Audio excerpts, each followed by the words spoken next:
اعوذ باللہ من الشیطان الرجیم بسم اللہ الرحمن الرحیم الشہر الحرام بالشہر الحرام والحرمۃ قصاص فمن اعتدى علیکم فاعتدوا علیہ بمثل ما اعتدى علیکم واتقوا اللہ واعلموا ان اللہ مع المتقین۔ تم پر ماہ حرام کی پابندی ان کی طرف سے ماہ حرام کی پابندی کے بدلے میں ہے، اور حرمتیں بدلے کی چیزیں ہیں۔ بس جو کوئی تم پر زیادتی کرے تو تم اس کے برابر اس پر زیادتی کرو جو زیادتی اس نے تم پر کی، اور اللہ سے ڈرو اور جان لو کہ بے شک اللہ پرہیزگاروں کے ساتھ ہے۔ 6 ہجری میں رسول اللہ صلی اللہ علیہ وسلم عمرے کے لیے تشریف لے گئے، اور مشرکوں نے آپ صلی اللہ علیہ وسلم کو اور آپ کے ساتھ جانے والے مسلمانوں کو مکہ میں داخل ہونے اور بیت اللہ تک پہنچنے سے روک دیا۔ تو یہ ذوالقعدہ کا مہینہ تھا جو حرمت کا مہینہ ہے۔ انہوں نے تقاضا کیا کہ آپ اگلے سال تشریف لائیں، تو آپ صلی اللہ علیہ وسلم اور مسلمان اگلے سال تشریف لائے۔ اس طرح اللہ تعالیٰ نے ان مشرکوں سے بدلہ لے لیا۔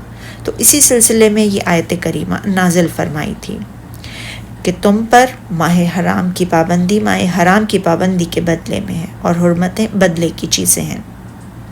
رسول اللہ صلی اللہ علیہ وسلم حرمت والے مہینے میں جہاد نہیں کیا کرتے تھے، الا یہ کہ دشمن پہل کرتا تو پھر اس سے لڑتے تھے۔ جب حرمت کا مہینہ ہوتا تو آپ جنگ سے رک جاتے تھے حتیٰ کہ وہ مہینہ گزر جاتا۔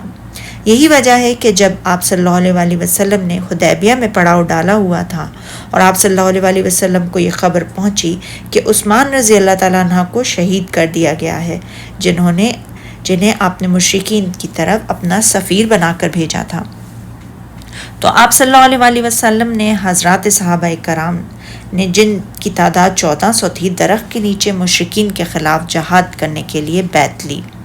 جب آپ صلی اللہ علیہ وسلم کو یہ خبر پہنچی کہ عثمان رضی اللہ تعالیٰ عنہ کو شہید نہیں کیا گیا، تو آپ لڑائی سے رک گئے اور صلح کی طرف مائل ہو گئے۔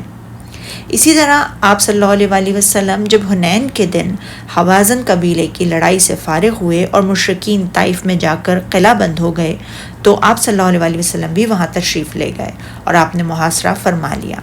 آپ نے منجنیق کے ساتھ محاصرہ کیا ہوا تھا کہ ذوالقعدہ کا مہینہ شروع ہو گیا اور 40 دن تک یہ محاصرہ قائم رہا۔